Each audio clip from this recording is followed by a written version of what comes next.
Ouvidas as sustentações orais, passo a palavra à eminente ministra Isabel Galotti, relatora.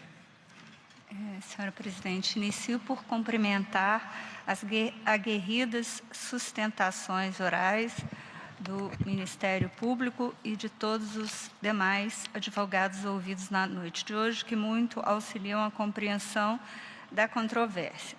Como se relatou, trata-se de 3 recursos ordinários interpostos contra acórdãos proferidos pelo TRE do Rio, que julgou improcedentes os pedidos formulados em 2 AGs propostas em desfavor do governador do Rio de Janeiro, reeleito em 2022, e do vice-governador eleito, além de outros, por alegada prática de abuso de poder político e econômico e condutas vedadas. Examina inicialmente o recurso ordinário de Marcelo Freixo e coligação A Vida Vai Melhorar. E, em seguida, os recursos ordinários do Ministério Público em ambas as ações. Do recurso de Marcelo Freixo e da coligação. Ele está devidamente assinado, mas, a respeito da tempestividade, eu anoto que, no âmbito da Justiça Eleitoral, as intimações endereçadas aos advogados ou às partes por eles representadas deverão ser feitas no Diário da Justiça Eletrônico, de forma que a contagem dos prazos também será disciplinada pela Lei 11.419, que disciplina o processo judicial eletrônico. A regra, sim, é que as intimações das partes e dos advogados ocorram pela publicação no DJE e os prazos processuais têm início no primeiro dia útil seguinte ao da publicação. Diversamente, nos casos em que a lei exige intimação pessoal de determinados sujeitos processuais, como o Ministério Público Eleitoral, o ato se efetiva por meio do painel eletrônico em conformidade com a citada lei.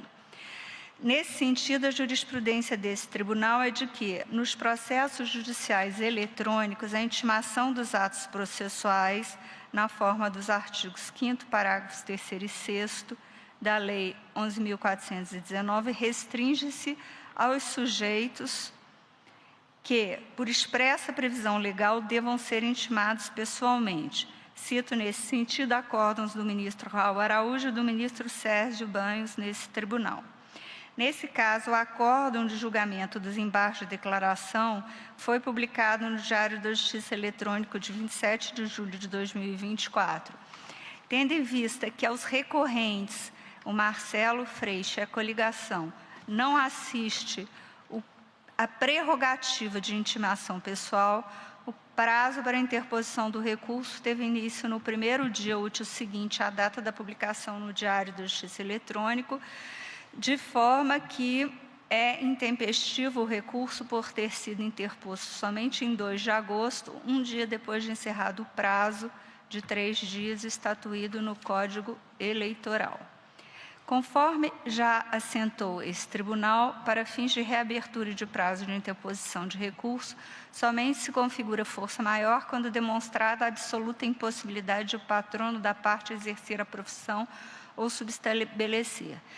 Dessa forma, o alegado procedimento cirúrgico a que fora submetida a genitora do advogado subscritor do recurso não configura motivo de força maior, uma vez que não é suficiente para demonstrar a absoluta impossibilidade de o patrono interpor o recurso no lapso legal ou outorgar subestabelecimento, sobretudo diante da existência nos autos de outros procuradores habilitados. Não conheço, portanto, deste recurso extraordinário e fica prejudicada a análise da ausência de representação legal da coligação ora recorrente. Questões preliminares quanto ao recurso do Ministério Público. Primeiro, preliminar de intempestividade dos recursos ordinários do Ministério Público. Cláudio Castro encontra razões, arguiu a intempestividade dos recursos ordinários interpostos pelo Ministério Público. Alega que a Procuradoria Regional Eleitoral foi intimada do acórdão de julgamento dos embargos de declaração no dia 26 de julho de 24, sexta-feira, e na mesma data os autos foram recebidos no gabinete do Procurador Regional Eleitoral, que configuraria o termo inicial para interposição do recurso. Argumenta que não se aplica ao presente caso a regra prevista no parágrafo 3º do artigo 5º da Lei 11.419, que rege o processo eletrônico, pois, no caso, não se trata de mera consulta eletrônica ao teor da decisão, como previsto no parágrafo 1º do mencionado dispositivo, mas de efetivo ingresso dos autos na secretaria e no gabinete do Procurador-Geral Eleitoral, que é apto a caracterizar a realização da intimação pessoal a qual o Ministério Público faz jus, conforme o previsto no parágrafo 1º do artigo 183 do Código de Processo Civil, que determina que a intimação pessoal far-se-á por carga, remessa ou meio eletrônico. Assevera outro sim que a intempestividade se verificaria mesmo que a fluência do prazo fosse contada a partir da data da publicação do acórdão no Diário da Justiça Eletrônico, pois o prazo, nessa hipótese, teria findado em 1º de agosto de 24. Quanto ao tema, anota que a legislação que disciplina o processo judicial em meio eletrônico estabelece apenas 2 formas de se realizar a intimação pessoal. Uma delas, a certificação da consulta eletrônica ao teor da intimação. E a segunda, o decurso do lapso de 10 dias contados do envio da intimação sem que haja registro dessa consulta. Especialmente o parágrafo 3º, que diz: a consulta referida nos parágrafos anteriores desse artigo deverá ser feita em até 10 dias corridos contados da data do envio da intimação, sob pena de considerar-se a intimação automaticamente realizada na data de término deste prazo. Além disso, a referida lei também disciplina que todas as intimações, incluindo a da Fazenda Pública, serão feitas por meio eletrônico. Confira-se, artigo 9º. No processo eletrônico, todas as intimações, citações, intimações e notificações, inclusive da Fazenda Pública, serão feitas por meio eletrônico na forma dessa lei.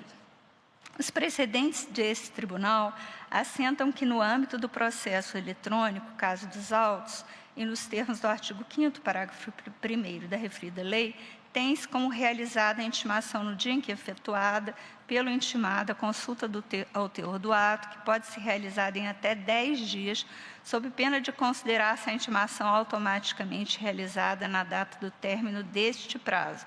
Cito o precedente do ministro Alexandre de Moraes e do ministro André Mendonça. Na espécie, verifique que a intimação da Procuradoria Regional foi disponibilizada em 27 de julho, quinta-feira, e em 26 de julho, sexta-feira. Em contrapartida, não consta dos autos registro de que a Procuradoria Regional Eleitoral tenha certificado a realização de consulta ao teor do referido ato de comunicação pessoal.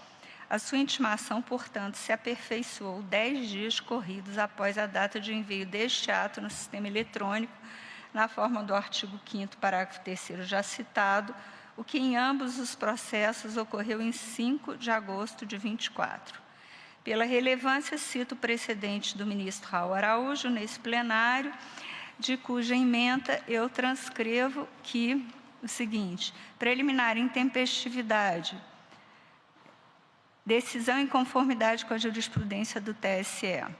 Diante da prerrogativa de intimação pessoal conferida ao Ministério Público, não se pode ter por parâmetro para ferir a tempestividade do agravo apenas a data da publicação no TJE da decisão que negou seguimento ao recurso. Compatibilização de tal prerrogativa com a dinâmica do processo eletrônico, aplicando-se, portanto, os artigos 5º, parágrafo 3º e 9º da Lei do Processo Eletrônico.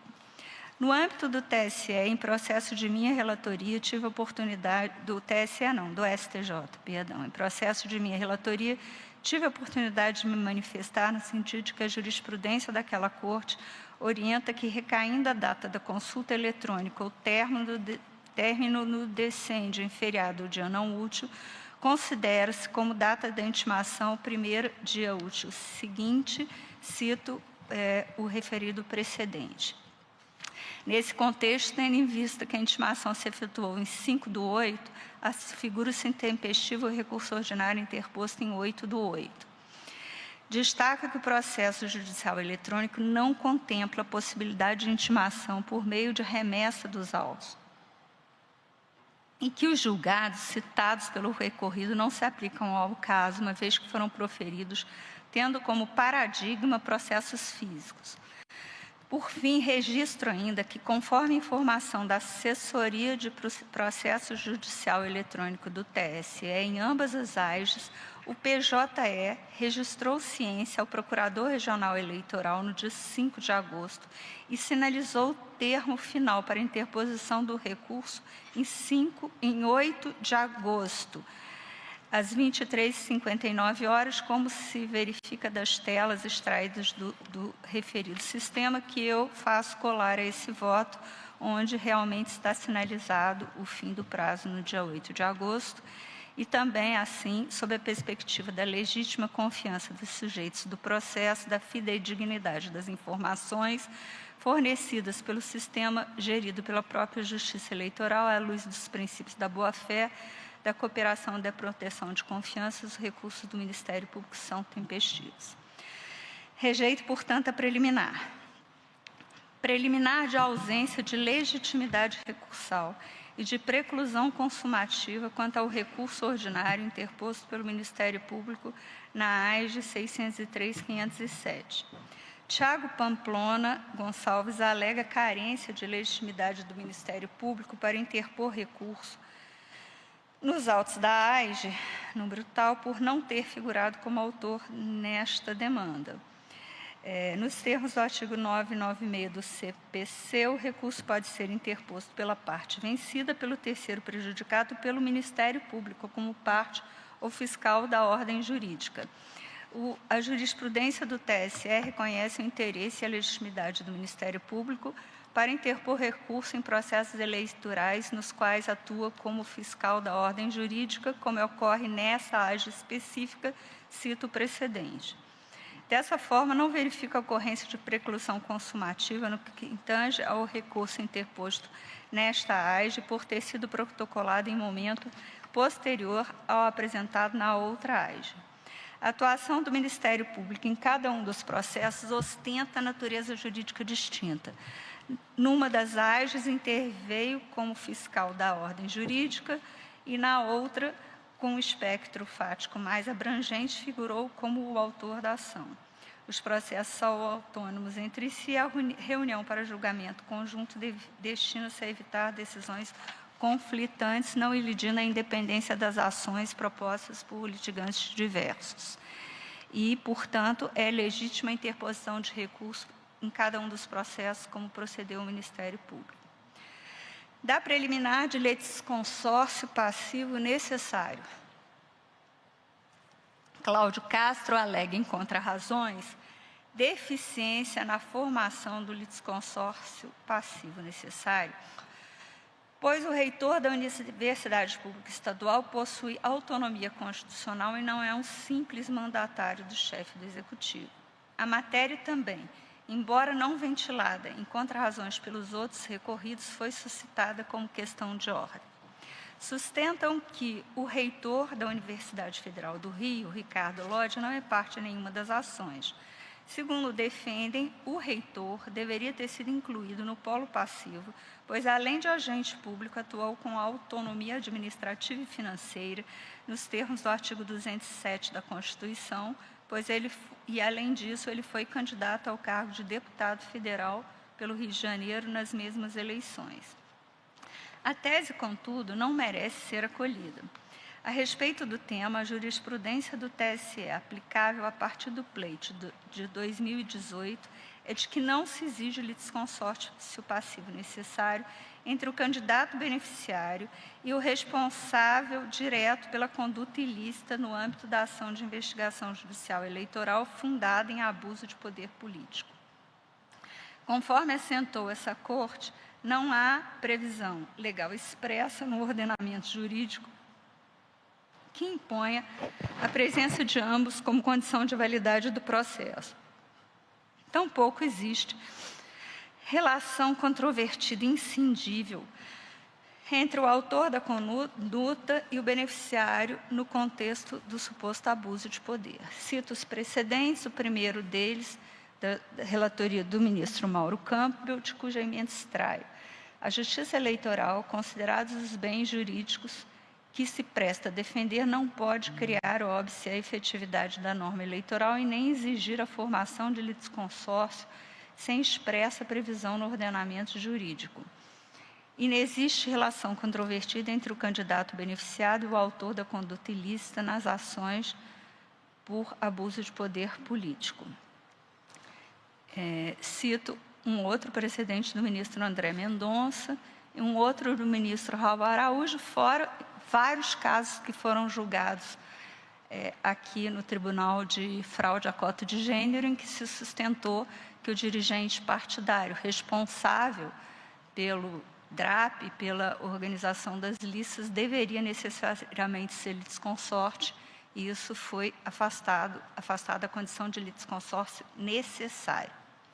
De todo modo, dessa forma, não é obrigatória a inclusão no polo passivo do reitor da UERJ, um dos agentes públicos que praticaram os atos sob investigação. A circunstância de o mencionado reitor ter sido candidato no pleito, a meu ver, não afasta essa compreensão. Não há no ordenamento qualquer disposição que imponha a formação de litisconsórcio passivo necessário na hipótese em exame, e não existe vínculo entre o reitor e os demais investigados jurídico de natureza material que se revele inscindível, de forma que a decisão judicial não precisa necessariamente ostentar caráter uniforme em relação a todos. Assim, ainda que o reitor tivesse sido incluído no polo passivo, a análise dos fatos deveria ser realizada de forma individualizada, considerando-se a conduta e o eventual proveito eleitoral obtido por cada um dos candidatos envolvidos. Por idêntico fundamento, eventual benefício eleitoral atribuído ao reitor poderia ser objeto de apuração em outra AIGE autônoma. Rejeito, portanto, a preliminar. Preliminar de cerceamento de defesa.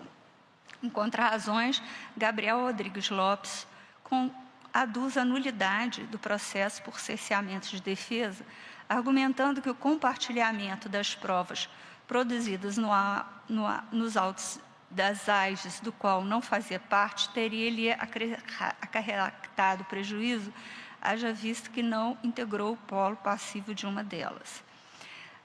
Ocorre que, conforme a jurisprudência desse tribunal, admite-se o traslado de elementos probatórios produzidos em outras ações judiciais, desde que sejam resguardados os postulados do contraditório e da ampla defesa no processo em que essas provas serão aproveitadas.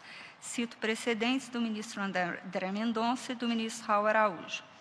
Não há, portanto, prejuízo ao recorrente, porque, embora ele não tenha sido parte de uma das AIGES, ele teve a oportunidade de exercer o contraditório e a ampla defesa no que concerne esses mesmos elementos de convicção, no âmbito da AIGE de que ele era parte, constando o traslado dos documentos necessários. Passo agora à análise dos recursos ultrapassados essas preliminares, dos recursos ordinários do Ministério Público, preliminar de nulidade do acórdão por deficiência na fundamentação e negativa de prestação jurisdicional. Eu deixo de apreciar esta tese com base no artigo 282, parágrafo 2º do CPC, segundo o qual, quando puder decidir o mérito a favor da parte a quem aproveite a declaração de nulidade, o juiz não a pronunciará nem mandará repetir o ato ou suprir-lhe a falta. Cito precedentes. Tema de fundo. Rememoro que estão sob julgamento 2 recursos ordinários interpostos pelo Ministério Público contra acórdão do TRE, que, por maioria de 4-3, julgou improcedentes os pedidos formulados nas 2 AIGES em desfavor de vencedores do pleito majoritário nas eleições de 2022, além de outros 11 investigados. Delimitação subjetiva das AIGES. Uma das AIGES foi ajuizada em 1º de setembro de 22 pela coligação A Vida Vai Melhorar, e Marcelo Freixo. Em desfavor de Cláudio Castro, governador Tiago Pamplona, candidato a vice-governador Gabriel Rodrigues Lopes, versando principalmente sobre irregularidades na Fundação Centro Estadual de Pesquisas Estatísticas e Formação de Servidores do Rio, CEPERJ. Por outro lado, a outra AIGE foi proposta em 14 de dezembro de 2022 pelo Ministério Público e ampliou o quadro dos investigados e das irregularidades para abranger, além dos fatos relacionados à CEPERJ, outros concernentes à Universidade Estadual do Rio, UERJ. Nela figuraram como investigados Cláudio Castro, Tiago Pamplona, Rodrigo Bacelar, Gutenberg Fonseca, Leonardo Mendes, Áureo Lídio Ribeiro, Bernardo Rossi, Alan Nogueira, Max Lemo, Marcos Barbosa, Patrick, Daniele Ribeiro Barros. Percebo que no recurso ordinário, nessa AIGE, pleiteia-se o reconhecimento de ilícitos. No recurso, o recurso pede o reconhecimento de ilícitos apenas em detrimento de Cláudio Castro, Tiago Pamplona e Rodrigo Silva Bacelar. Enquanto na outra AIGE o pedido volta-se contra os dois primeiros e Gabriel Rodrigues Lopes. Nada se requer em desfavor dos outros 9 investigados. Desse modo, quanto aos investigados contra os quais não houve insurgência nos recursos, Gutenberg, Leonardo, Áureo, Bernardo, Alain, Max, Marcos Vinícius, Patrick e Daniele, reconheço que o acórdão de origem transitou em julgado. Da delimitação objetiva da demanda. Abuso de poder político e conduta vedada a agentes públicos em campanha eleitoral. Conforme se relatou, apuram-se na espécie atos praticados durante a primeira gestão de Cláudio Castro, no governo do Rio, alegadamente com o objetivo de angariar vantagens indevidas para sua campanha à reeleição e de aliados políticos. O cerne da investigação consiste em suposto desvirtuamento das atribuições do CEPERJ e da UERJ, a fim de utilizá-las na execução de projetos sociais ligados a diferentes pastas administrativas estaduais. Esse artifício possibilitou a contratação de milhares de trabalhadores temporários, alheios à forma regular de pessoal, bem como direcionamento de milhões de reais em recursos públicos, conjunto de ações que teria sido perpetrado com finalidade eleitoral em dimensão capaz de prejudicar a legitimidade do pleito. Os fatos, segundo o recorrente, caracterizam a prática de abuso de poder político e econômico e de condutas vedadas a agentes públicos. Antes de adentrar a análise do acervo probatório, cumpre delinear os contornos teóricos dos ilícitos imputados à luz da legislação e da jurisprudência desse tribunal. O abuso de poder político, conforme jurisprudência, se caracteriza como ato do agente público praticado com desvio de finalidade eleitoreira que atinge bens e serviços públicos ou prerrogativas do cargo ocupado em prejuízo à isonomia entre candidaturas, precedente do ministro Floriano, entre muitos outros. Paralelamente, o abuso do poder econômico pressupõe um emprego excessivo de recursos patrimoniais, públicos ou privados, de modo a atisnar, com nota de gravidade, a igualdade de chances na disputa eleitoral e a legitimidade das eleições, precedente do ministro André Ramos Tavares. O TSE reiteradamente destaca que atos perpetrados antes do período de campanha ou do registro de candidatura podem caracterizar abuso de poder político e econômico, com especial relevância aqueles praticados no próprio ano das eleições. Cito o precedente do ministro Henrique Neves, do qual extraio: diante do quadro fático registrado no acórdão, o abuso ficou configurado em razão da contratação sem concurso público de 248 servidores em município, temporários em servidores com município de 7.051 eleitores no período de janeiro até o início de julho do ano da eleição, sem que houvesse justificativa válida para tanto. Cito no mesmo sentido o precedente do ministro Tarcísio Vieira de Carvalho e de minha relatoria, entre vários outros. O reconhecimento do abuso exige prova robusta e a presença de gravidade, elemento que se desdobra em um aspecto qualitativo, alto grau de reprovabilidade da conduta, e outro quantitativo, significativa repercussão dos atos em determinado pleito. Seu exame demanda a análise contextualizada da conduta, que deve ser avaliada conforme as circunstâncias da prática, a posição das pessoas envolvidas e a magnitude da disputa. Cito o precedente nesse sentido, e dentre muitos outros, do ministro Benedito Gonçalves. A inelegibilidade, corolário da prática do abuso de poder, consiste em sanção personalíssima que se impõe a quantos hajam contribuído para a prática do ato abusivo, e essa contribuição deve ser analisada considerando-se a conduta de cada pessoa frente ao padrão de comportamento que lhe era exigível.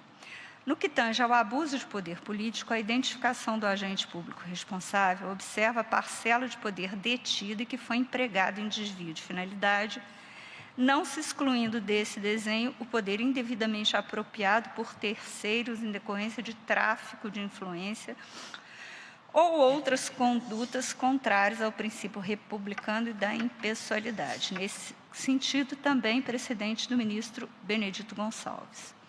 De seu turno, as condutas vedadas aos agentes públicos são ilícitos de natureza objetiva que se configuram pela prática dos atos descritos na norma, os quais, por presunção legal, tendem a afastar a isonomia entre os candidatos. Esta Corte entende ainda que o reconhecimento da conduta vedada implica a aplicação de multa independentemente de autorização ou anuência do beneficiário com a prática do ato. A depender de sua gravidade, as condutas vedadas podem também caracterizar abuso de poder previsto no artigo 22 da Lei de Inelegibilidades. Assim, não há óbice em haja a apuração das ações abusivas a partir de fatos que se enquadrem naquelas vedações. Cito o precedente do ministro Benedito Gonçalves e dois do ministro Floriano, entre outros. Feitas essas considerações, passo a análise conjunta dos atos impugnados, imputados aos recorridos e do acervo probatório, composto por vasta análise, documentação oficial, registros bancários, documentos extraídos de auditorias do Tribunal de Contas do Estado do Rio e da Ação Civil Pública, em que os fatos estão sob a investigação, além de depoimentos testemunhais.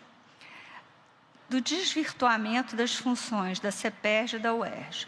O pedido inicial para desvendar o alegado desvio de finalidade eleitoreira das práticas administrativas implementadas no governo do Estado do Rio consiste nos atos normativos citados pelo governador para descentralizar a execução de projetos sociais. O governador Cláudio Castro sancionou lei estadual em abril de 21, que acrescentou parágrafos ao artigo de uma lei de 2008 para passar a permitir que entidades estaduais dedicadas à área de pesquisa científica e tecnológica, tais como a UERJ, contratassem colaboradores para atender a necessidade temporária de excepcional interesse público. Essas contratações, segundo expressa disposição do artigo 37, inciso 9 da Constituição Federal, deveriam ser feitas mediante processo seletivo simplificado para prestar serviços eventuais de gerenciamento, de acompanhamento e de execução de projetos de pesquisa, desenvolvimento científico ou tecnológico, de inovação e de extensão. Eu transcrevo em meu voto o teor desta lei. Com base nesta legislação e na sua autonomia administrativa e financeira, a UERJ firmou acordos de cooperação com o Estado do Rio e passou a executar projetos vinculados a diferentes secretarias do governo estadual, com destaque para o projeto Observatório Social da Operação Segurança Presente, firmado junto à Secretaria de Estado do Governo em 2021, sob a chefia de Rodrigo Bacelar, ora recorrido. Simultaneamente, o governo do Estado do Rio passou a operacionalizar projetos sociais por intermédio da Fundação Centro Estadual de Estatísticas, Pesquisas e Formação de Servidores Públicos do Rio, o qual, de acordo com o seu estatuto, que aprovado por um decreto de 2010, tinha como função o recrutamento, a capacitação de servidores públicos e a coleta de dados estatísticos, como sugere o próprio nome da entidade. Não obstante os fins institucionais que lhe eram inerentes, a partir do segundo semestre de 21 e de forma mais intensa no primeiro semestre de 22, a Fundação, sob a presidência de Gabriel Rodrigo Lopes, também recorrido, passou a executar projetos de cunho assistencial ligados a diferentes secretarias do governo do Estado do Rio. Vários acordos de cooperação técnica que formalizaram essa prática foram publicados no órgão de imprensa do Estado no ano de 2021, tais como os relativos aos projetos Esporte Presente, Casa do Trabalhador, Observatório Pacto RJ para Todos, Resolve RJ, Incentivos e Governo Digital. A alteração normativa da estrutura organizacional da CEPERJ, de forma a adequá-la à nova atribuição que lhe fora informalmente atribuída, que não estava entre os fins da referida instituição quando do anterior decreto, foi feita em março de 2022 por meio da edição de um decreto publicado em 9 de março de 22, que ampliou as finalidades da instituição para albergar aqueles acordos de colaboração, de cooperação que já haviam sido celebrados, sobretudo no segundo semestre do ano de 2021.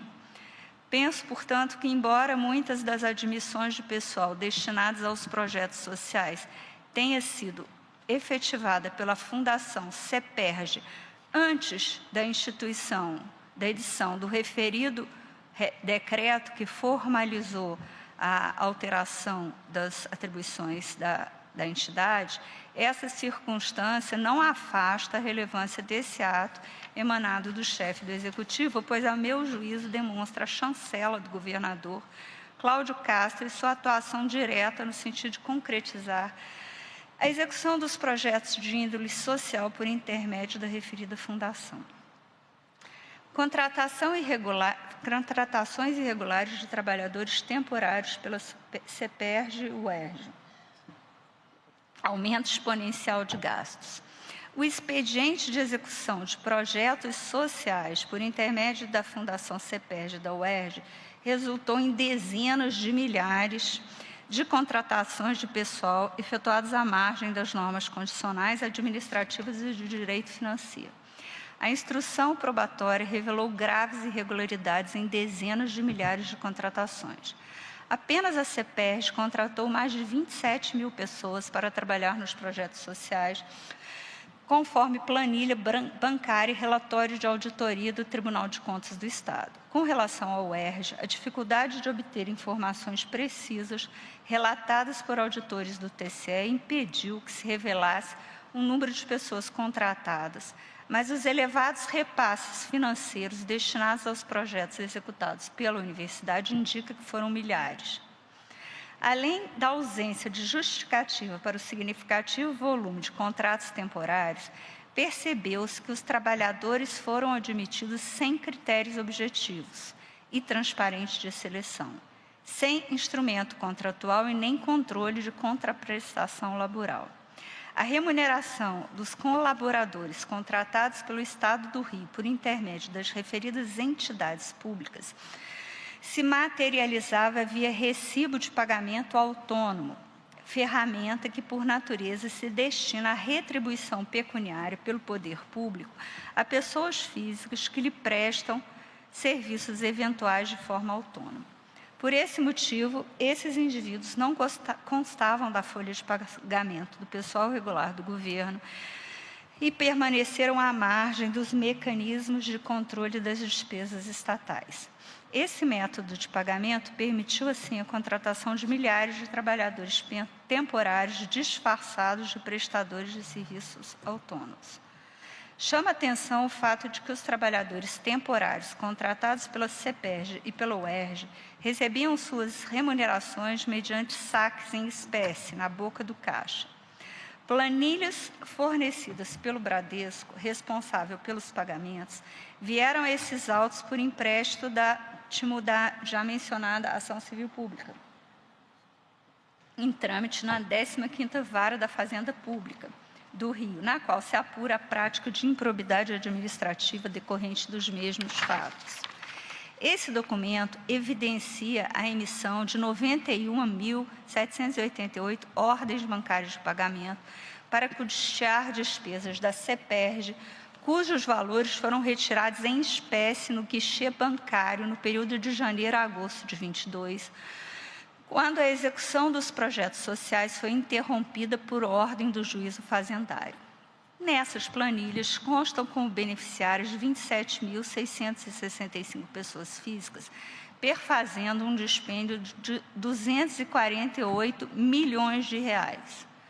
Considerando o contexto das provas produzidas na espécie, sobretudo a testemunhal, a percepção de múltiplos pagamentos pela maioria dos beneficiários evidencia-se que não se tratava de fornecedores eventuais, mas sim da remuneração referente aos contratos de trabalho celebrados à revelia das referidas normas, ou seja, vários pagamentos feitos à boca do caixa para a mesma pessoa.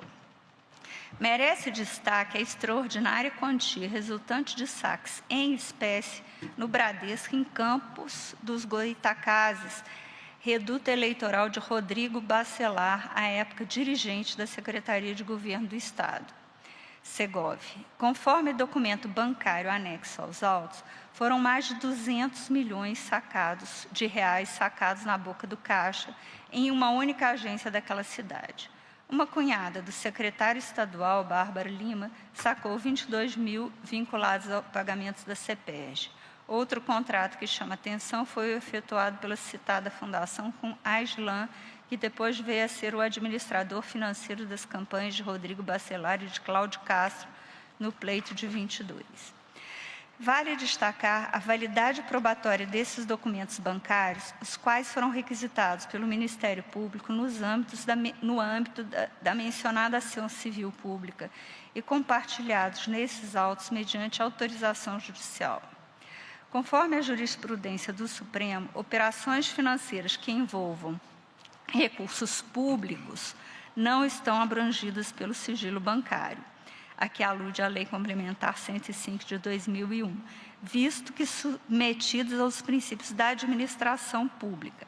Ademais, o poder do Ministério Público de requisitar informações bancárias de entes públicos compreende, por extensão, o acesso aos registros das operações destinadas a particulares a partir de verbas creditadas na conta do ente público. Entendimento diverso esvaziaria o princípio da publicidade dos gastos públicos, cujo objetivo é permitir o controle do emprego das verbas públicas. Nesse sentido, cito precedentes do Supremo Tribunal, da relatoria do ministro Fux e do ministro Dias Toffoli. O volume atípico de saques na boca do caixa levou o Bradesco a monitorar o incremento da demanda por ordens bancárias de pagamento, notadamente pelo impacto gerado no fluxo e atendimento de suas agências. A instituição financeira, em reiteradas ocasiões no decorrer do ano de 22, diligentemente alertou a CEPERJ, a Secretaria da Fazenda e o Governo do Estado do Rio acerca do expressivo aumento de pagamentos efetuados por essa via, manifestando apreensão quanto ao uso rotineiro de uma modalidade concebida para uso excepcional e que possui impacto negativo no controle de gastos públicos. Comunicação análoga foi efetuada no que tange aos pagamentos vinculados aos projetos executados pela UERJ. Como se depreende do ofício enviado em 2 de agosto de 22 pelo Bradesco à reitoria da universidade, alertando para a impropriedade dos pagamentos recorrentes na boca do caixa, tendo em vista a excepcionalidade com que deve ser esse mecanismo utilizado. A sistemática de pagamentos feitos em espécie no guichê bancário, a míngua de fiscalização mínima, apresenta-se indene de dúvidas. Essa prática foi confirmada, inclusive, em depoimentos de testemunhas indicados pelas defesas dos investigados, tais como Natália Andrade, servidora comissionada do CEPERJ, Vitor Lopes de Souza, colaborador do projeto Cidade Integrada, Caio Mário Feitosa, colaborador do projeto Esporte Presente, e Mário Araújo, auditor do Estado do Rio, que ocupou o cargo de assessor de controle interno da CEPERJ, transcritos todos no acórdão recorrido. A prova oral é convergente em apontar o comprometimento de inúmeras ilegalidades nas contratações.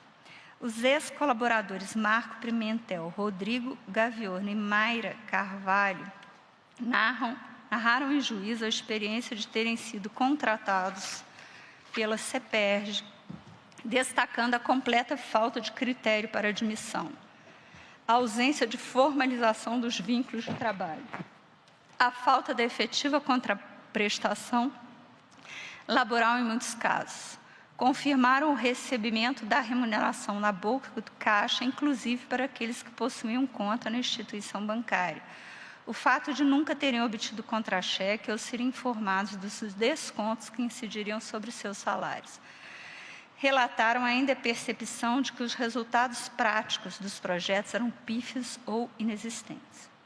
Outro aspecto relevante abordado nos depoimentos desses trabalhadores foram as vinculações de natureza política que permeavam os projetos sociais, evidenciadas pela ingerência de políticos na indicação de pessoas a serem contratadas e pela interferência em relatórios de vistoria dos projetos. Essas testemunhas relataram a ampla participação de políticos com pretensões eleitorais no pleito de 22, em eventos destinados a divulgar ações assistenciais. Disseram ter recebido orientação para regimentar moradores a participar desses eventos e, em alguns casos, a removerem os coletes de identificação do projeto a fim de fazer volume, simulando que o público presente era maior. Apontaram, por fim, solicitações de seus superiores hierárquicos imediatos para que os colaboradores dos projetos publicassem em suas redes sociais conteúdos favoráveis a pré-candidatos do grupo político de Cláudio Castro, sob pena de desligamento.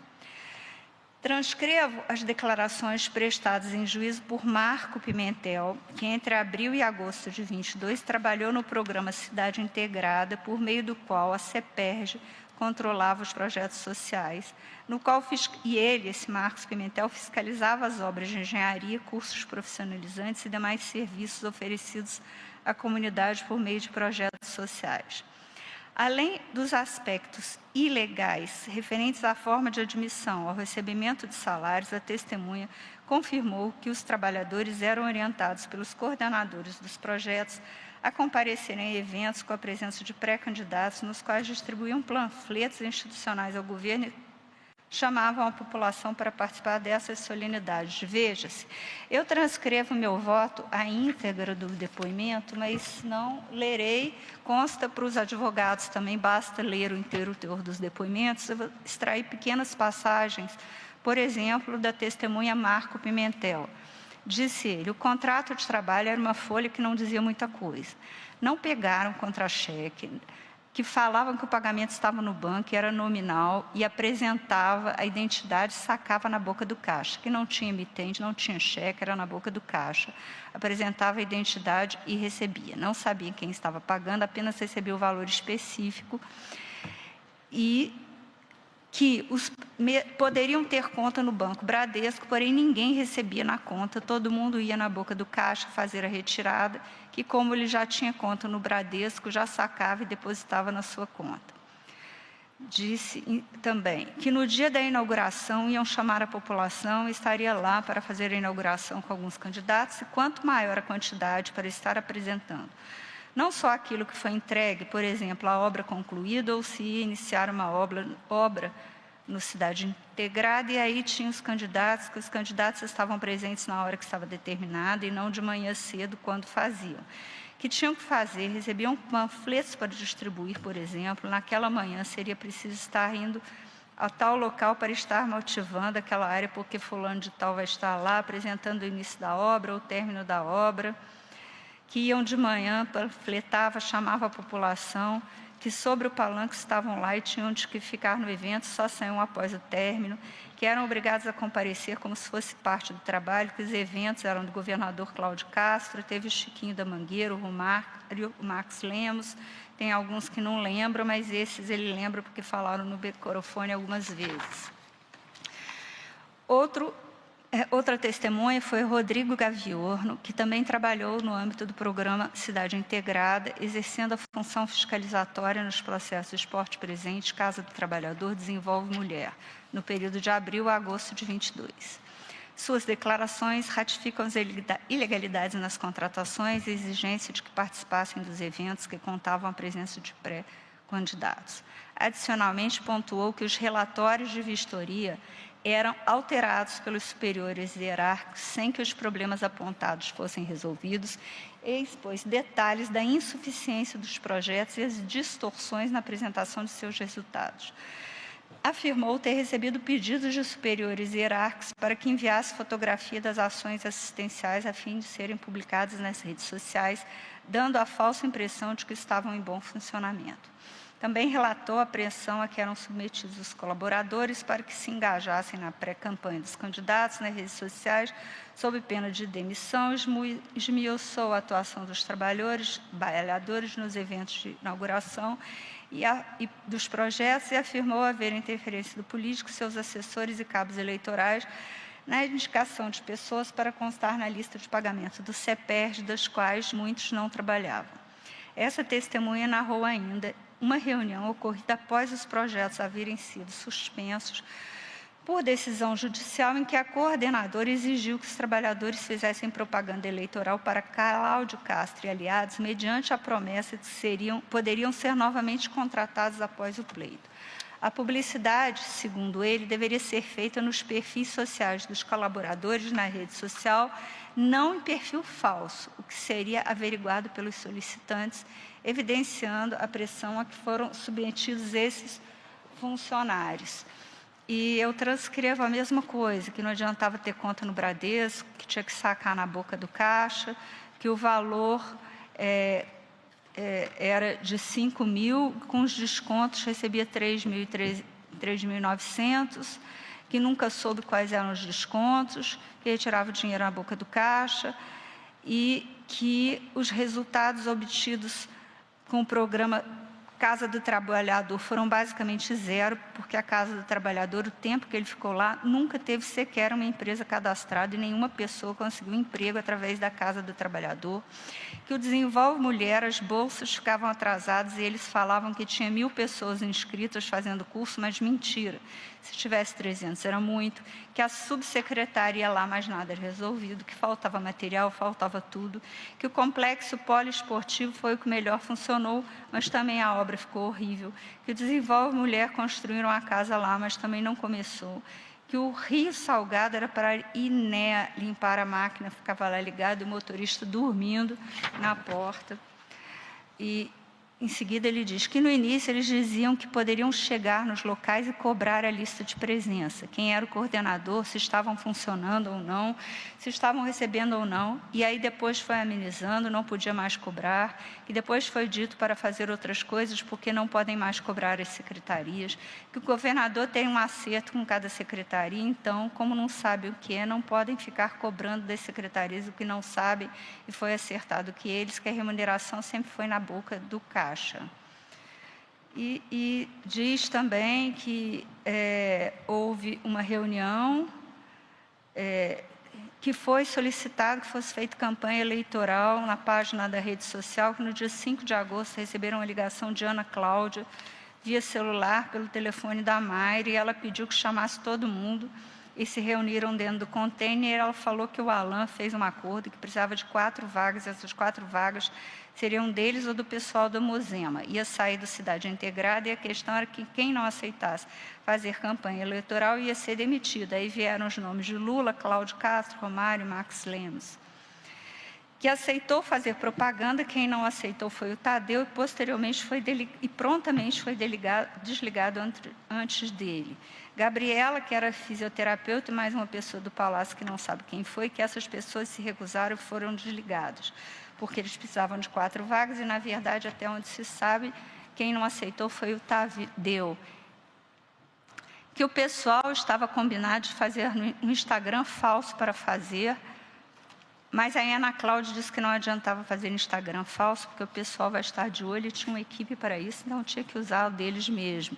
Aí todo mundo ficou com medo, porque muita gente não queria votar nessas pessoas. Que a demanda posterior foi que eles deveriam proteger o Alan Braga, o nome dele não pode aparecer de jeito nenhum, e que teriam que fortalecer o Dionísio Lins e o governador para que, quando eles ganharem, conseguirem trazer de volta.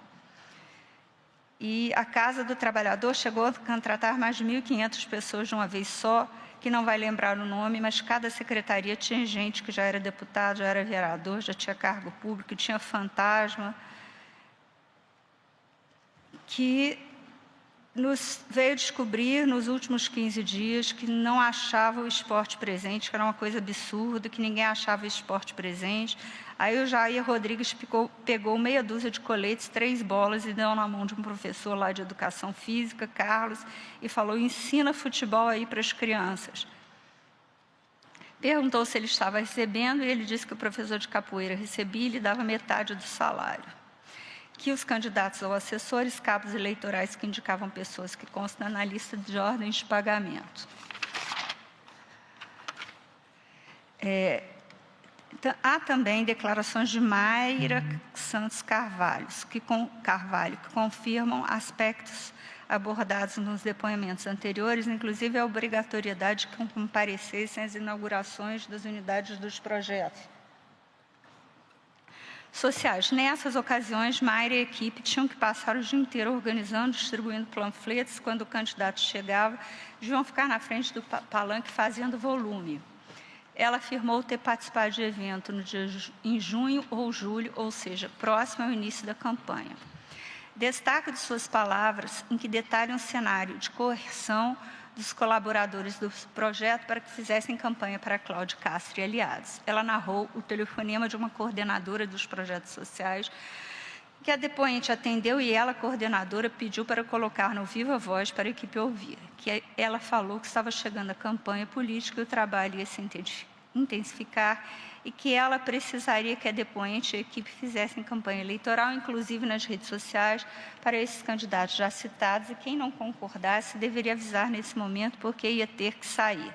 Aí ela repete o que os outros, que os contratos eram enviados por e-mail, às vezes meses após o trabalho, que não eram assinados, que os pagamentos eram na boca do caixa no Bradesco, que eles eram solicitados a fazer campanha eleitoral,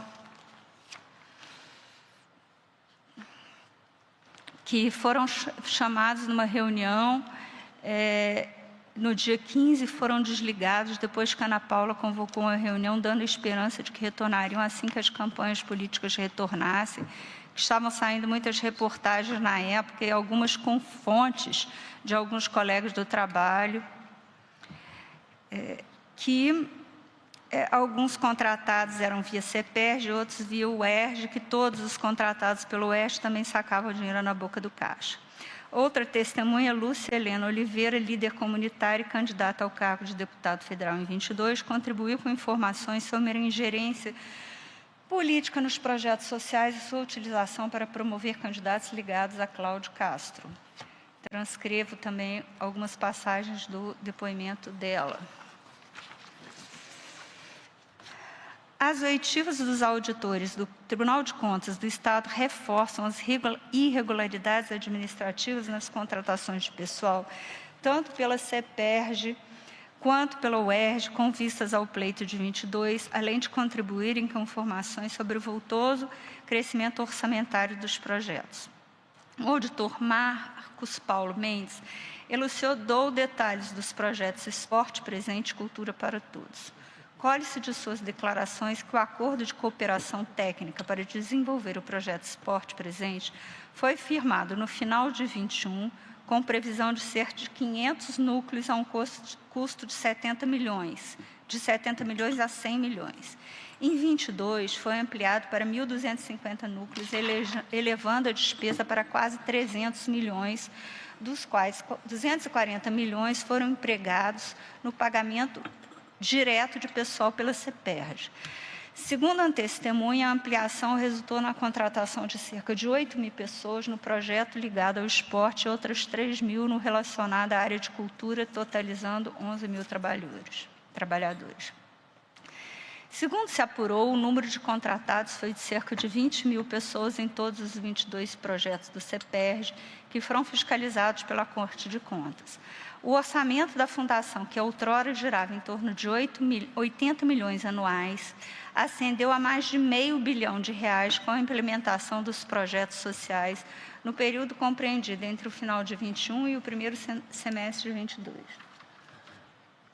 A testemunha confirmou ainda que o pagamento dessas pessoas era feito por recibo de pagamento, que não havia análise de acompanhamento dos projetos, nem frequência dos prestadores de serviço, que o setor responsável pela área de pessoal do Tribunal de Contas do Estado, ao realizar cruzamentos nas folhas de pagamento, identificou inconsistências, incluindo indivíduos que não moravam no Rio de Janeiro e até presidiários beneficiados com esses pagamentos.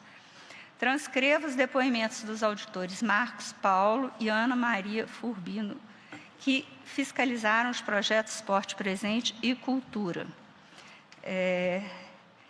Que é isso que eu já até escrevi, que inicialmente estava previsto para 550 núcleos, que passou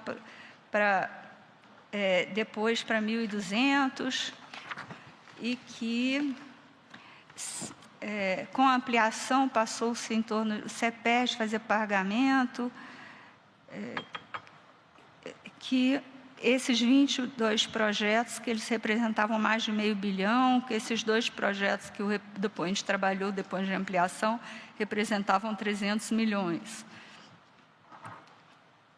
E Ana Maria disse que esse incremento de trabalho do CEPERJ não foi precedido de comunicação ao Tribunal de Contas. Os auditores Ricardo França e Amália Cardoso da Silva atuaram na fiscalização dos projetos da UERJ. Suas declarações demonstram que as irregularidades no método de contratação e de pagamento também estavam presentes nos projetos executados pela universidade. Eles destacaram o expressivo aumento de recursos financeiros transferidos pela Secretaria de Governo Segov ao UERJ em 22, em comparação com o ano anterior, e atestaram que, por meio de cruzamentos de dados, o TCE identificou entre os contratados para trabalharem no projeto pessoas que eram candidatos ao pleito de 2022 e alguns familiares, um presidiário e diversos servidores públicos que acumularam remuneração sem a devida prova de compatibilidade de horários, inclusive um vereador do município de Lages. Eu reproduzo essas partes em que esses testemunhos explicaram esses fatos. A nova atribuição concedida à CEPERJ, por meio do decreto de março de 22, resultou num aumento exorbitante de aporte de recursos públicos a ela destinados. Em 2020, a Fundação empenhou R$20 milhões. No ano de 21, passou para aproximadamente 127 milhões. E no ano eleitoral, circundou a cifra de 470 milhões, conforme dados extraídos na Secretaria da Fazenda. Ou seja, o volume de recursos destinados a essa fundação, no ano das eleições de 22, foi aproximadamente 23 vezes maior do que no ano de 2020. Isso a CEPERJ. A UERJ, por sua vez, recebeu cerca de 640 milhões entre o ano de 21 e 22 para a execução dos projetos em parceria com o Governo do Rio. Destaca-se o aumento vertiginoso nos repasses autorizados para o projeto Observatório Social da Segurança Pública, da Operação Segurança Presente, identificado no processo do Tribunal de Contas número tal, juntado aos autos. A Corte de Contas verificou que em 21 a dotação orçamentária foi mais de 67 milhões, dos quais foram gastos 26 milhões e devolvidos ao Poder Executivo a diferença de 41 milhões. Apesar disso, para o exercício financeiro subsequente, a Secretaria de Governo, sob a Secretaria do recorrido Rodrigo Bacelar, a Secretaria comandada pelo Rodrigo Bacelar e a Secretaria de Estado da Casa Civil e a UERJ, firmaram resolução conjunta autorizando a liberação de 141 milhões de reais. Portanto, a previsão orçamentária para 22 foi 5 vezes maior que o valor efetivamente gasto com o projeto no ano anterior, sem a devida transparência ou justificativa para tal incremento. Documento fornecido pela Secretaria do Estado da Fazenda, Cefaz, do Rio, por solicitação do Ministério Público, evidencia que Rodrigo Bacelar, chefe da Secretaria de Estado do Governo, Segov, desempenhou o papel determinante na centralização de verbas públicas para a CEPERJ e a UERJ. Objeções internas arguídas por secretarias e órgãos estaduais quanto ao custeio dos projetos foram desconsideradas após a determinação de Rodrigo Bacelar para que se concretizasse a distribuição dos recursos públicos. Destaco excerto do acórdão de origem em que se minudenciou a atuação do secretário no processo administrativo, anotando o seguinte trecho.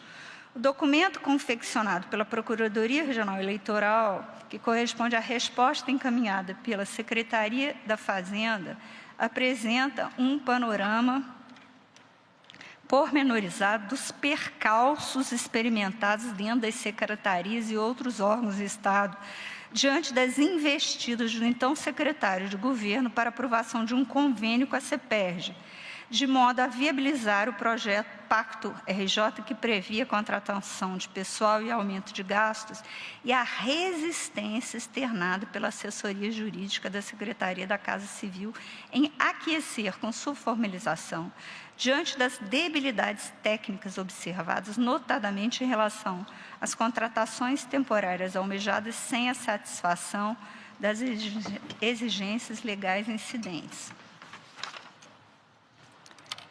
Frise-se que a iniciativa do projeto era da Secretaria de Estado, Segov, que era comandada por Rodrigo Bacelar.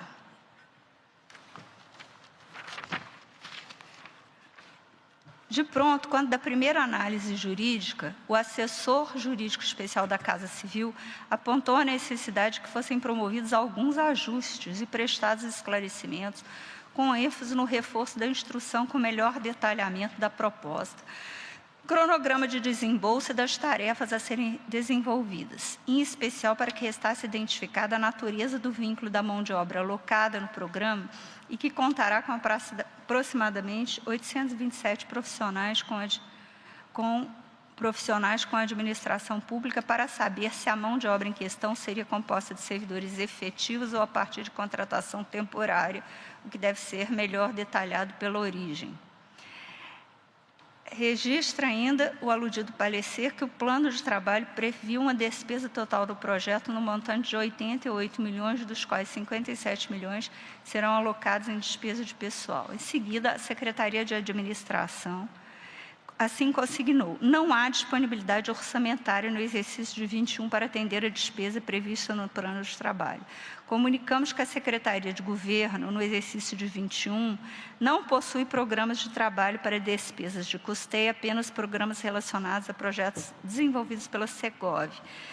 Informamos ainda que a situação orçamentária transpõe o exercício de 21, sugerimos que valores sejam inseridos no planejamento do ano subsequente. Nesse ínterim, enquanto se tentavam sanar questões suscitadas pelo referido assessor jurídico, o então secretário determinou que, caso não houvesse disponibilidade de recursos, fosse pedida suplementação orçamentária capaz de suprir o valor necessário previsto no plano de trabalho, que foi feito em relação ao exercício de 21, além da inclusão nas despesas no exercício de 22. Após a realização de diligências, os autos retornaram à análise da assessoria jurídica, tendo o procurador do Estado exarado parecer no sentido da necessidade de serem prestados novos esclarecimentos, quais sejam justificativos para a contratação temporária de 827 profissionais, explicitação das atribuições dos servidores a serem contratados, a fim de se evidenciar a extraordinariedade das funções a serem exercidas, subsunção legal da contratação temporária, atestar a existência ou não de aumento de despesa para o Estado e a compatibilidade com o regime de recuperação fiscal. Cumpre destacar que esse parecer é datado de 1º de setembro de 21. Na mesma data, foi assinada a resolução conjunta da CSCC, Segov, CEPERJ, para a descentralização da execução de crédito orçamentário no valor de 22 milhões para mais 70 projetos no âmbito do Pacto RJ, tendo como interveniente a Secretaria do Estado do Governo, comandada, como já disse, pelo secretário de então, o recorrido Rodrigo Bacelar. A abrupta iniciativa da liberação de verbas antes de concluídas as avaliações prévias não passou despercebida pelo órgão de assessoramento jurídico da Casa Civil, que, em nova manifestação, ressaltou a necessidade de avaliação futura das resoluções de descentralização orçamentária, de tal sorte que a resolução conjunta acostada no documento não foi acompanhada de opinamento prévio dessa assessoria jurídica. Mais uma vez, o expediente foi remetido a diversos setores, ocasião que foi salientada a necessidade de sua remessa à Procuradoria-Geral do Estado, diante dos possíveis impactos na proposta do regime de recuperação judicial a que estava submetido o Rio. Seguiu-se que o próprio secretário de Assuntos de Governo encaminhou o expediente à Comissão de Acompanhamento e Monitoramento Econômico-Financeiro para análise conclusiva. Todavia, a presidente da referida comissão concluiu pela necessidade de esclarecimentos adicionais sobre a quantidade de cargos temporários disponíveis e a possibilidade de descentralização do crédito orçamentário. Não obstante tal manifestação de toda ignorada a indicar o não exaurimento dos trâmites necessários à implementação do projeto, o secretário de Governo determinou, em 27 de outubro de 21, que fosse providenciado o repasse do valor integral da descentralização, objeto da resolução conjunta, que trata da institucionalização do Observatório de Política Pública voltado ao monitoramento da política pública no Pacto do Rio de Janeiro. Assim, em janeiro de 22, foi editada a resolução conjunta assinada pelo secretário de Governo e pelo presidente da CEPERJ, centralizando 32 milhões para a CEPERJ por conta do projeto Pacto do Rio de Janeiro. Posteriormente, em 24 de maio de 22, nova resolução conjunta descentralizando mais valores, a indicar que a proximidade do período eleitoral se sobrepôs aos trâmites administrativos regulares, dado o interesse pessoal dos réus na implementação do Pacto do RJ, a despeito da não satisfação das exigências legais a tanto indispensáveis. Fato é que o volume de recursos remanejados mediante resoluções conjuntas para a descentralização de créditos orçamentários editadas pela Secretaria de Estado do Governo e a CEPERJ alcançou, em 22, cerca de 460 milhões em projetos comuns, destacando, entre as irregularidades, as 27 mil contratações temporárias irregulares. Com relação especificamente ao UERJ, em 4 de janeiro de 22, foi editada a resolução conjunta Segov-UERJ, posteriormente alterada Resolução Conjunta Segovia-UERJ número tal, descentralizando a execução de crédito orçamentário para ampliação do projeto Observatório Social da UERJ, o valor dos repasses é superior a R$ 140 milhões. Frise-se que também essas resoluções foram assinadas, dentre outros, pelo secretário de Estado do Governo, cuja unidade figurava como interveniente.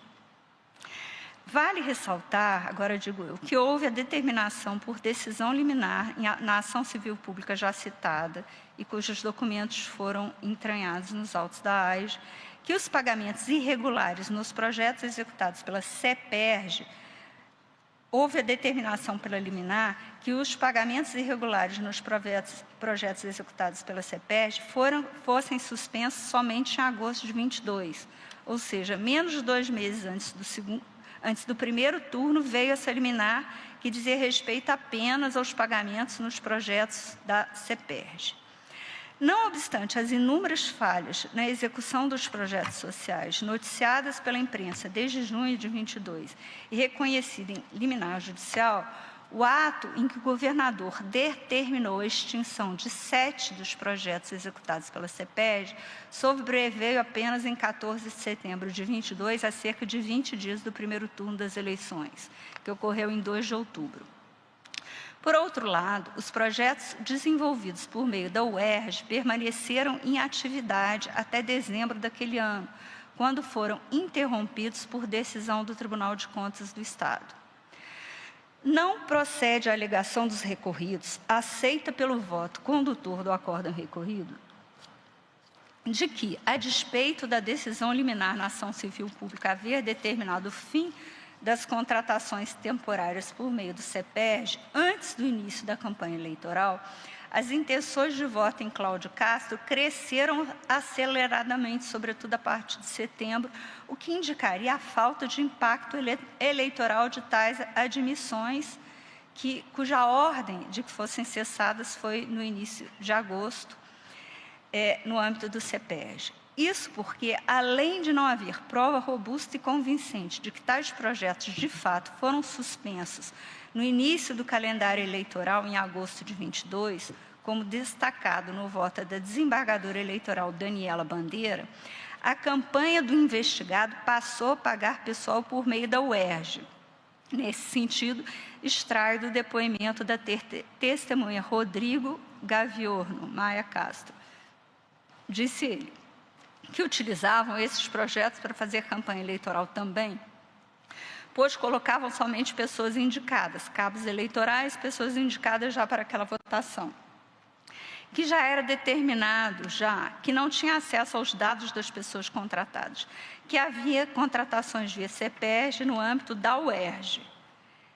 Na régua é pago pela UERJ, por isso eles ficaram até dezembro e depois, como eles saíram e a Justiça determinou que ninguém mais ficasse, eles chamaram estagiários da UERJ ou de outras faculdades e pagavam pela UERJ, não pagavam mais pela CEPERJ, faziam esse cambalacho.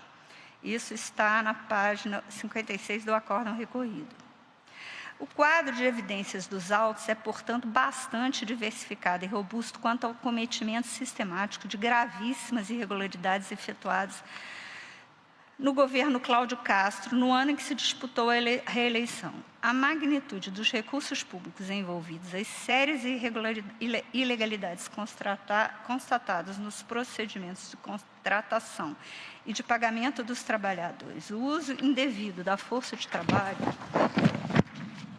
custeada pelo poder público para contribuir em eventos que visavam promover a imagem de candidatos e a vinculação de muitos beneficiários de ordens bancárias de pagamento e interesses políticos dos investigados, formam um conjunto de circunstâncias extremamente grave.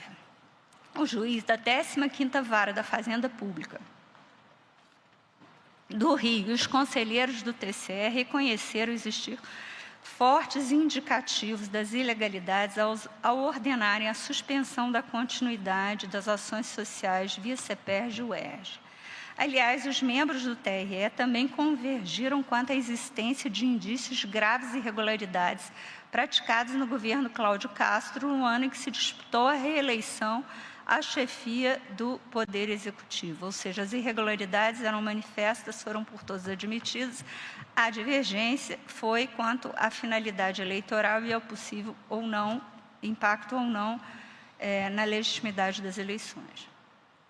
Quanto à finalidade eleitoral, o cenário evidenciado nos autos, além de configurar irregularidades administrativas ou mesmo atos de improbidade, transcende, a meu ver, para a seara eleitoral, revelando um articulado esquema de utilização indevida da máquina pública estadual, com o propósito de desequilibrar o pleito de 22 no estado do Rio de Janeiro em favor dos investigados. O vertiginoso aumento de contratações e despesas públicas deu-se, sobretudo, no ano de 22, especialmente a partir da edição do Decreto Estadual de 2022, que alterou a finalidade da CEPERJ, estendendo essa finalidade também para desenvolver projetos sociais. Os recursos alocados à CEPERJ foram expandidos em 23 vezes no período de 2020 a 2022. No que concerne ao ERJ, apenas o projeto Observatório Social da Operação Segurança Presente, vinculado à Segov, teve previsão orçamentária para 2022 majorada em 5 vezes quando comparado ao montante efetivamente despendido no ano anterior. Não há como dissociar, ao meu sentir, esse aumento de gasto do calendário eleitoral. A magnitude do orçamento destinado aos projetos sociais não encontra justificativa plausível nas necessidades ordinárias da administração pública. Esse incremento coincide com a alteração dos fins institucionais da Fundação por meio de decreto editado pelo governador meses antes das eleições. A sincronia de eventos não pode ser considerada mera coincidência. Ao contrário, aponta para um planejamento cujo alvo era a eleição de 22. A coincidência temporal entre a edição do referido decreto, o aumento exponencial das contratações, que chegou a mais de 27 mil pessoas contratadas temporariamente, sem os requisitos legais, o aumento de despesas, a intensificação da exposição midiática dos investigados em eventos de caráter social, não consiste em um fenômeno casual. Trata-se de uma sequência de atos que, analisados em seu conjunto, revelam um planejamento orientado para a obtenção de vantagens eleitorais ilícitas. O uso dos projetos sociais para promover a imagem dos investigados e de aliados políticos foi feito em larga escala por meio de postagens nas redes sociais e de colaboradores dos projetos, bem como de eventos de inauguração de novas unidades no ano de 22, nos quais se utilizou de mão de obra remunerada pelo poder público para favorecer a imagem do governador e outros pré-candidatos do pleito daquele ano. Os depoimentos colhidos em juízo são categóricos ao expor o constrangimento a que eram submetidos os colaboradores dos projetos a fim de que promovessem candidatos em seus perfis na rede social. Havia, ademais, a orientação para que retirassem os coletes identificadores dos projetos durante eventos políticos a fim de fazer volume, como se fossem populares na tentativa de simular um apoio espontâneo, quando, na verdade, tratava-se de conluio remunerado com dinheiro público. Os atos de massiva promoção pessoal em que se vinculava a imagem de políticos a projetos desenvolvidos pelo poder público visando a melhoria da qualidade de vida das pessoas possuem, sem dúvida, grande capacidade de interferir na consciência do eleitor. As provas constantes dos autos, que incluem documentos oficiais, relatórios de controle da administração, registros de eventos, depoimentos de testemunha, apoiam para uma atuação governamental atípica concentrada no ano de 22, com foco em ações de alto apelo social e elevado alcance midiático. A execução dos projetos ocorreu em larga escala, sem critérios objetivos de seleção pessoal e com flagrante ilegalidade na norma de pagamento por meio de ordens bancárias com saque em espécie na boca do caixa, evidenciando o modo de agir orientado à captação de apoio político eleitoral. A vinculação de aliados políticos e seus familiares às contratações especialmente em redutos eleitorais de determinados investigados, como o então secretário de governo Rodrigo Barcelar, em Campos do Goytacazes, reforça a finalidade eleitoreira do fomento de projetos sociais no ano de 2022. O uso direcionado da política de contratações evidencia o aumento de maximizar os ganhos eleitorais em certos municípios, o que reforça a tese do desvirtuamento da política pública para fins eleitorais. A contratação de pessoas ligadas a partidos de oposição não elide, na minha compreensão, a possibilidade de um esquema amplo de cooptação política e o uso da máquina pública para benefício pessoal dos principais articuladores.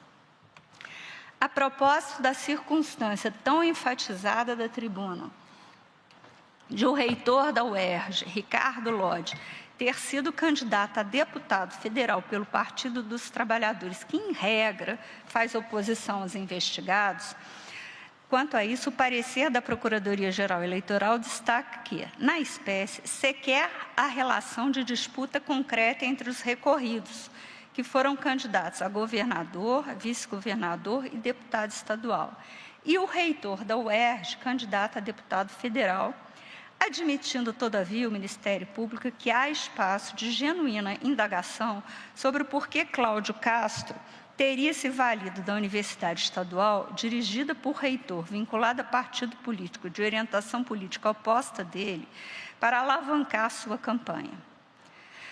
Nesse ponto, é digno de registro que o Partido dos Trabalhadores não lançou o candidato ao cargo de governador na eleição de 2022. Igualmente, é fato notório que o Diretório Regional do PT aprovou o rompimento da aliança com Freixo ao governo estadual, notícia que consta do portal G1 de 2 de agosto de 22, em razão de conflito entre o PT e o PSDB em relação à disputa pelo Senado. Pesquisa divulgada pelo Datafolha em 30 de setembro de 2022 apurou que 15% dos eleitores de Lula escolhem candidato do PL no Rio.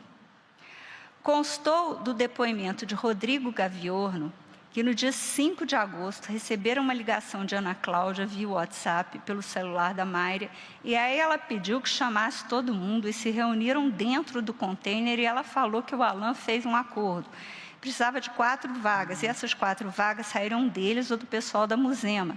Ia sair do Cidade Integrada e que a questão era quem não aceitasse fazer campanha eleitoral ia ser demitido. Aí vieram os nomes Lula, Cláudio Castro, Romário, Marcos Lema e Dionísio. Como se vê, a fragilidade do nosso sistema partidário, em que assume maior relevo perante o eleitor o viés personalista dos candidatos do que a linha programática do partido, frequentemente enseja a formalização de coligações ou federações entre partidos de ideologia antagônica ou, como no caso, apoiamentos, mesmo que informais, que seriam inexplicáveis à luz dos programas partidários. Ademais, a contratação de eventuais adversários pode ter ocorrido como mero efeito colateral de um esquema de dimensões amplas, cujo núcleo decisório estava orientado à obtenção de vantagem eleitoral para seus principais articuladores. A dispersão partidária entre os beneficiários não afasta o intuito ilícito dos agentes políticos responsáveis por implementar a política pública viciada. Por fim, cumpre notar que, embora as universidades tenham autonomia financeira e administrativa, na prática, essa autonomia se resume à administração dos 2/10 previstos na lei orçamentária, pois, como ressaltou a desembargadora eleitoral Daniela Bandeira, às universidades é praticamente sonegada sua autonomia em função da submissão ao financiamento do ente estatal, o que revela a ingerência dos 3 primeiros investigados, quanto à decisão de repasse e empenho de recursos financeiros destinados ao UERJ e à CEPERJ. Assim, sem a interferência da Segov sob a chefia de Rodrigo Barcelar, e da Secretaria de Estado da Casa Civil, certamente a UERJ não teria sido contemplada com a liberação de R$ 141 milhões no ano eleitoral, conforme resolução conjunta da Segov e da UERJ, alterada por outra resolução conjunta dos mesmos órgãos, editadas em 2022. Observadas, portanto, em sua totalidade as condutas investigadas, sua cronologia, extensão territorial, vulto financeiro, forma de remuneração dos trabalhadores por meio de dinheiro em espécie e massiva exposição pública dos investigados, revelam um elaborado esquema de uso da estrutura administrativa estadual e de seus recursos com a finalidade de influenciar nas eleições que se aproximam e, com isso, garantir a permanência no poder daqueles que detinham o comando da gestão do governo estadual e o favorecimento de aliados em detrimento da igualdade de oportunidades entre os concorrentes. Da gravidade. As condutas praticadas pelos investigados se revestem de gravidade no contexto eleitoral de 2022 no Estado do Rio. O alto grau de reprovabilidade das condutas é manifesta. As ações não foram atos isolados ou improvisados, mas parte de uma estratégia implementada no âmbito do governo do Estado.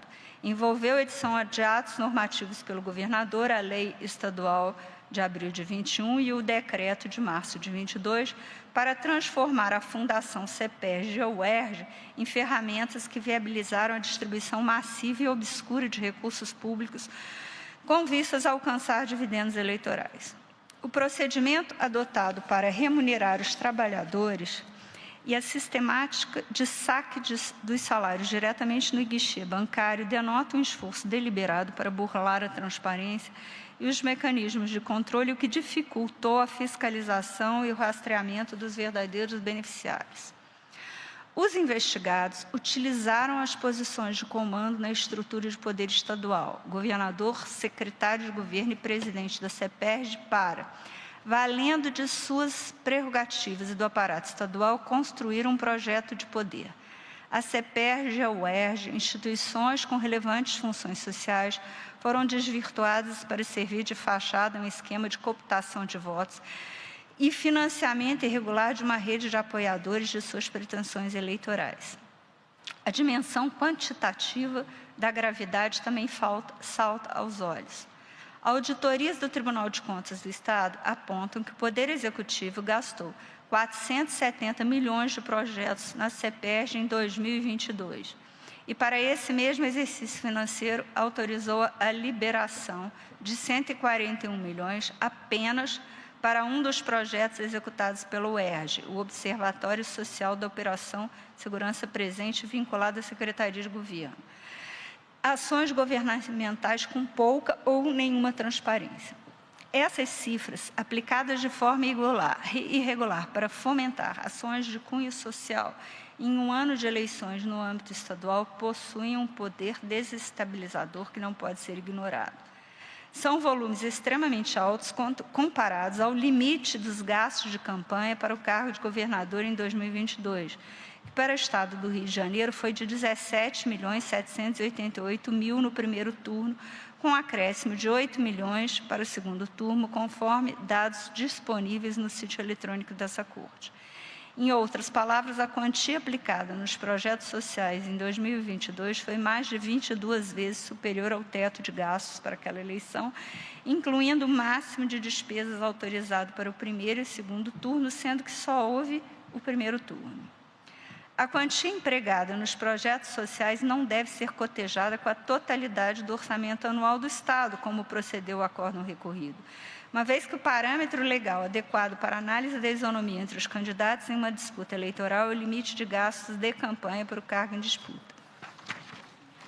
As estimativas apontam que cerca de 27 mil pessoas contratadas de forma irregular. Esse contingente, transformado em potenciais apoiadores das candidaturas remunerados com dinheiro público, representa uma força desproporcional na disputa eleitoral, sobretudo quando se tem em conta a promoção da imagem dos investigados perante os eleitores. Alguns dos 22 projetos executados pela CEPERJ Ainda que alguns dos 22 projetos tenham sido suspensos antes do período eleitoral crítico, o capital eleitoral obtido com sua efetivação já estava concretizado. O esquema não se limitou à capital, espraiou-se por outros municípios do Rio de Janeiro, como evidenciado pelos 12 milhões pagos à boca do caixa em uma única agência em Campos dos Goitacazes, base política do então secretário de governo Rodrigo Bacelar, que se empenhou em descentralizar verbas para o custeio de projetos sociais. Assim, ao meu juízo, a concentração de um volume excessivo e injustificado de contratações e de gastos em 2022 ostentou inequivocamente gravidade para macular a normalidade e a legitimidade das eleições. Da configuração de conduta vedada, além do abuso de poder político e econômico, também ficou comprovado nos autos a prática da conduta vedada descrita no artigo 73 da Lei 9.504, que veda aos agentes políticos o uso de materiais ou serviços custeados pelo poder público que excedam as prerrogativas consignadas nas normas dos órgãos que integram. Consoante jurisprudência desse TSE, o dispositivo contempla cláusula aberta no sistema de condutas vedadas e visa sancionar práticas envolvendo a gestão dos recursos públicos que venham implicar desvio de finalidade do seu emprego a fim de serem indevidamente convertidas em vantagens na competição eleitoral. Eu cito alguns precedentes. O conjunto probatório revela o emprego da estrutura governamental como propósito eleitoreiro. Os depoimentos de Rodrigo Gaviorno, Mayra Carvalho e Marcos Pimentel, colaboradores do projeto, atestam a coerção a que foram submetidos os trabalhadores temporários para que realizassem propaganda eleitoral em benefício dos investigados. Suas declarações são convergentes no tocado à obrigatoriedade do comparecimento às inaugurações dos projetos, nos quais lhes era imposto distribuir panfletos institucionais e simular que eram moradores da região que espontaneamente compareciam a esses eventos. Além disso, eles relataram pressões exercidas por seus superiores imediatos para que publicassem em redes sociais conteúdo favorável a pré-candidato Cláudio Castro sobre a ameaça de desligamento dos servidores. É notório ver o desvio de finalidade no emprego de verbas públicas destinadas aos projetos sociais. As exigências impostas aos servidores temporários configuram um nítido excesso das prerrogativas da administração pública, violando a isonomia que deve pautar a disputa eleitoral. A conduta dos investigados ao instrumentalizar a máquina pública para fins de promoção eleitoreira amolda-se, assim, a conduta vedada no artigo 73(2) da Lei 9.504, a ser sancionada com a multa prevista no artigo 73, parágrafo 4 da Lei das Eleições. Da responsabilidade dos recorridos, a sistemática empreendida configurou um mecanismo de distribuição de recursos à margem da transparência dos controles institucionais, cujo objetivo não era atender ao interesse público, mas sim criar uma rede de apoiadores remunerados com verbas estaduais e promover a imagem do governador e de seus aliados nas redes sociais em inaugurações de novas unidades e projetos sociais. Cláudio Castro, então governador do Rio, candidato à reeleição, aparece em uma posição central na arquitetura e execução do esquema ilícito. Utilizando-se de suas prerrogativas do chefe do Executivo, não apenas anuiu com as práticas, mas as autorizou, além de ter editado normativos que viabilizaram as irregularidades. A edição do decreto, em março de 22, que alterou a estrutura e as atribuições da CEPERJ, permitiu a contratação precária de milhares de indivíduos sob um falso interesse público. Tal manobra ocorrida em ano em que se realizou o pleito demonstra a descentralização da execução dos projetos sociais, constitui uma estratégia institucional deliberada visando a reeleição. A sua presença no lançamento e na divulgação dos projetos sociais, atrelando a eles sua imagem, reforça o viés eleitoreiro dessas ações. Rodrigo Bacelar, então secretário de Estado do Governo, utilizou sua posição estratégica na administração estadual para destinar recursos públicos aos projetos executados pela CEPERJ e o ERET, ignorando questionamentos internos de outros órgãos acerca da legalidade de seu custeio. Vale frisar que sua responsabilidade não se fundamenta exclusivamente no saque de 12 milhões de reais sacados na boca do caixa, em uma única agência de Campos do Goytacazes. Esse fato, contudo, em conjunto com sua atuação, que foi central na descentralização dos recursos para viabilizar os projetos, e com os saques efetuados por pessoas a ele relacionadas, tais como sua cunhada e o futuro coordenador de sua campanha eleitoral, não deixa dúvida de seu papel central na articulação do esquema ilícito com fins eleitorais. Gabriel Lopes, à época presidente da CEPERJ, também é diretamente responsável pelos atos abusivos. Sob sua gestão, a Fundação passou a executar projetos sociais por meio da admissão de trabalhadores temporários efetuada à margem das normas constitucionais e administrativas, com recibos via pagamento autônomo e saques em espécies, dificultando o controle e a transparência, mesmo diante de alertas nas instituições financeiras sobre o volume atípico de pagamentos na boca do caixa. A CEPERJ, sob seu comando, persistiu no método. A entidade, com sua anuência e participação, foi instrumentalizada visando a distribuir recursos públicos de forma dissimulada, convertendo-se em peça fundamental para a consecução dos objetivos eleitoreiros. Tiago Pamplona, embora não tenha tido participação ativa nas ações administrativas irregulares, foi um dos beneficiários diretos da condição de candidato ao cargo de vice-governador. Por todo o panorama desmendado nos autos, entendo que as condutas perpetradas por Cláudio Castro, Rodrigo Bacelar e Gabriel Lopes, cada qual na sua esfera de poder decisório, concorreram de forma determinante para a configuração de abusos de poder político e econômico, em amplitude e gravidade que comprometeu a normalidade e a legitimidade das eleições de 22 no Estado do Rio, bem como em conduta vedada a agentes públicos.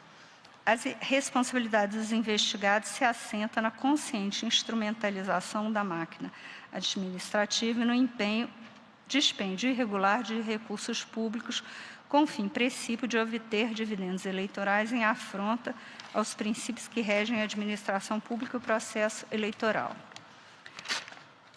Da fixação da multa, a jurisprudência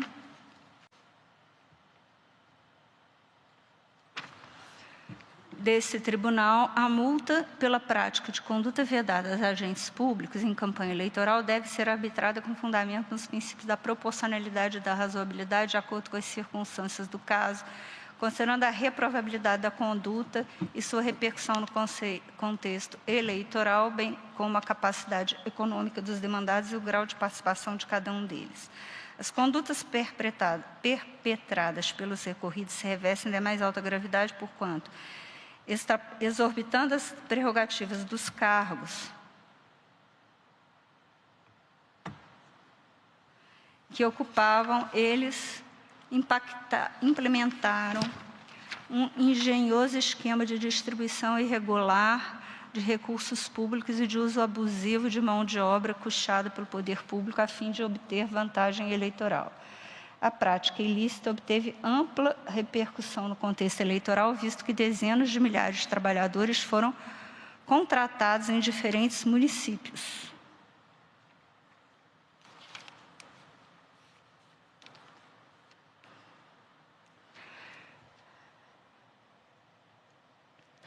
Do Estado, além de cifras elevadíssimas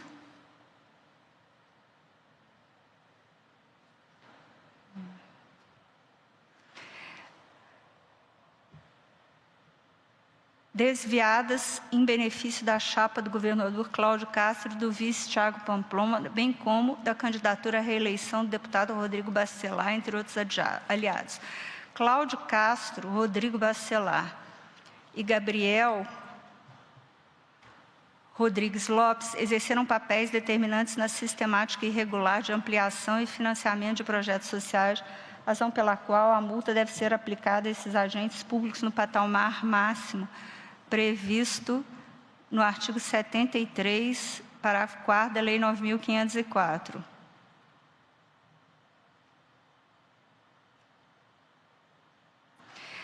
Eu entendo, embora conste aqui desse voto, a imposição de multa a Thiago Pamplona, de fato, não consta nenhum ato praticado especificamente por ele. Então, eu vou alterar o voto aqui, porque eu entendo que ele próprio não há nenhuma alegação aqui de que ele tenha praticado uma conduta vedada.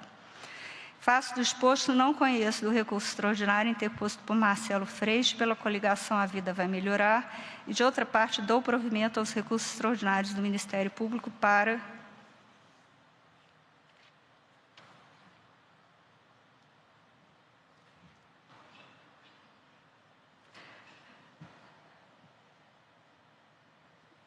provimento aos recursos extraordinários do Ministério Público para cassar os diplomas de Cláudio Castro e de Thiago Pamplona dos cargos de governador e vice e do diploma de Rodrigo Barcelar no cargo de deputado estadual no citado pleito. Declarar a inelegibilidade de Cláudio Castro e Rodrigo Barcelar e Gabriel Lopes. Determinar as eleições para os referidos cargos e majoritários e a retotalização dos votos para o cargo de deputado estadual. Eu estou verificando aqui que a razão de ser da condenação do governador, vice-governador Thiago Pamplona, é o benefício eleitoral que obteve com as práticas ilícitas. Então, eu vou fixar multa individual no patamar máximo para Cláudio Bonfim, Rodrigo Bacelar e Gabriel Lopes, e no valor de 100 mil FIR, e a multa no menor patamar cabível para Thiago Pamplona pela prática de conduta vedada no artigo 73(2) da referida norma. Comunique-se com urgência, quando finalizar esse julgamento, ao TRE para fins de cumprimento imediato do acordo, inclusive quanto à adoção de providências para a realização de novas eleições. É como voto, senhora presidente. Então, retificando, eu vou impor a multa ao Thiago Pamplona, mas no valor, no percentual mínimo previsto em lei. E os outros 100 mil FIR.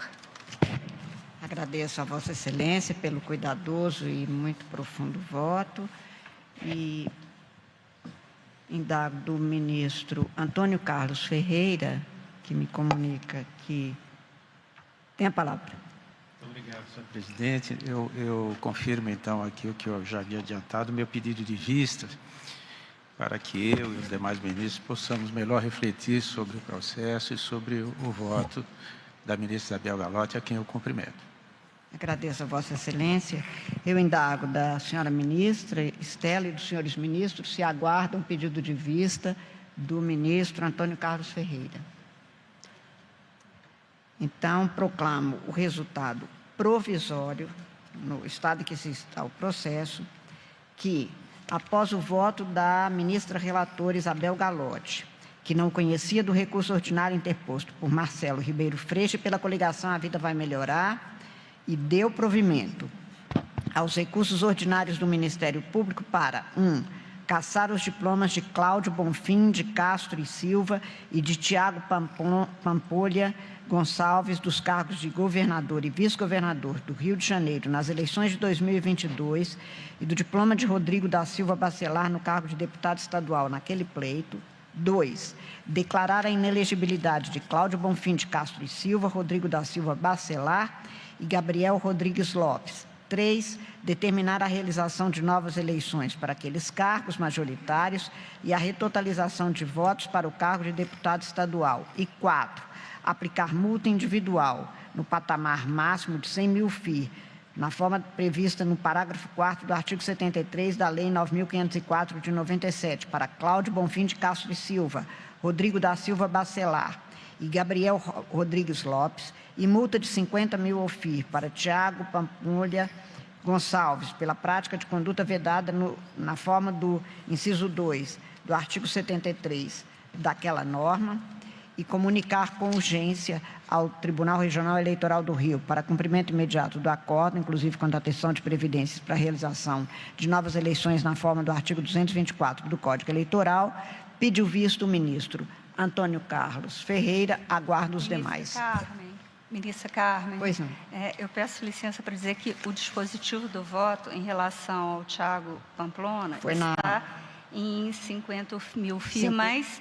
Eu, considerando que realmente ele está sendo penalizado com a multa apenas por causa do benefício obtido, que a lei prevê como causa, eu entendo de fixar a multa em relação a ele no patamar mínimo. E o ministro Floriano, aqui ao meu lado, já fez a conta e diz que esse patamar mínimo é R$10 mil.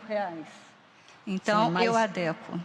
Quanto aqui retifica-se o que consta onde está, fica assim, multa no percentual máximo, 100 mil para Cláudio, Castro, Rodrigo Bacelar e Gabriel. Sim, e multa de R$10 mil. De R$10 mil para Thiago Pamplona Gonçalves. Tá bem, fica retificada na proclamação. Pois não, doutor Fernando Neves. Devo cumprir meu dever de advogado, embora já podendo imaginar até qual é a posição da Corte, mas eu queria insistir, mais uma vez, em que aos advogados da defesa fosse entregue uma cópia do voto da eminente relatora, que foi lido em grande parte, mas tem outras partes. E aí, não só com o fundamento da publicidade, mas também da isonomia, porque ao que pudemos perceber, o doutor procurador, que é parte nesse processo, já recebeu o voto da senhora ministra relatora. Então, acho que seria razoável também aos demais advogados. Muito obrigado. De Vossa Senhoria, será encaminhada à ministra relatora. Senhora presidente, dada a extensão desse voto, eu quero fazer uma outra retificação, porque, como dito da tribuna, o vice-governador Thiago Pamplona já renunciou ao cargo. Então, parece que, quanto a ele, a cassação de diploma já não tem mais objeto. Desculpe tantas retificações. Não, sem problema, o voto é longo. Não sei se estarei aqui quando terminar o julgamento. E quanto ao pedido do novo advogado, isso já foi feito em outros autos. E eu indeferi no sentido de que o julgamento ainda não terminou e, de qualquer forma, vou fazer a revisão de texto e, de qualquer forma, o inteiro teor do voto está no YouTube. De forma que a única coisa que eu não li aqui foram os depoimentos das testemunhas. Na inteireza. Que está na inteireza. Li só as partes relevantes, mas os eminentes advogados podem saber que no voto eu transcrevi todos os depoimentos das testemunhas citadas.